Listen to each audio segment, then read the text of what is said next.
سلامونه ملګرو، جوړ په خیر. د وطن خلک، د وطن خوراک، خو په پردي وطن کې د خلکو دا وطن هم خپل کړی دی. د دوی دودونه، رواجونه، هر څه چې وګورې لکه افغانستان داسې دی.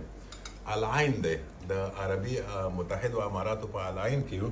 او دا سړی مې په وطن کې پیدا کړی و. خدای دام وطني سړی که دلته پیدا شو. دی ګربز دی، رحمان الله ګربز. نور دوستان هم ډېر دي، که غواړي پکې رابشي که نه غواړي. زه در سره یوه خبره کوم، هغه دا ده چې دغه سړی چې د عکاسي کوي د ده نوم حکمت الله دی.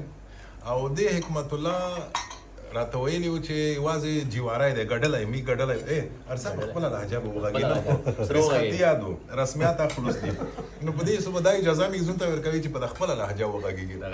ګډلی خو پېژنې، خو موږ ونه پېژنده. داسې جوړ کړی دی موږ چې دا لکه چې ګډلی موږ سره د می ورېښې نه د هغه لرې کړي دي می. په لندن کې اوسېږي، نه په افغانستان کې اوسېږي. په افغانستان کې به ګډلی د داسې کسا روخوسته جوم د روخوسته که نه په دا کې د مستې چېرته رسېدی، خو پی به وې که نه، یا به چې څیک دم راغوي هغه به مستې یا ورچولې، بیا به د ګډلی کې ویړ کړ. بیا یوه هغه کړه یوه سندره وی چې ښې ټینګې مستې وای، زیړ ګډلی مې ویړ وای او ښځون مې په میړ وای.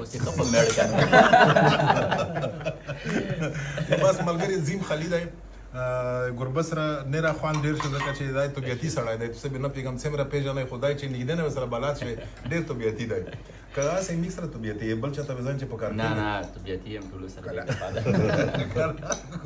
نه ته درته وایي چې دا مایورژي ووایه د کرکټ نه دی چې ونه بوسي. نه مګر ټول غوړ مې وتلي دي چې لږ واپس بیا غوړ واپس خو دې پر ته باید ډېر تمرین وکړې. بیا فارغ خو ته خپله ویلو نه چې څومره تمرین دا د نسوړه شور بیا هیڅ خوان نه پیږي، نرم خواښه وشه ښایسته اوسه که صحیح کوي که شی کوي.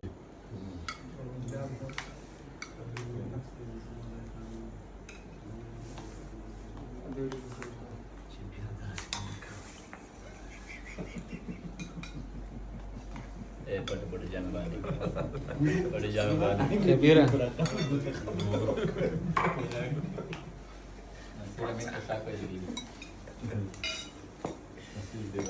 نو ما چاته ویډیو لګولې وه د ډوډۍ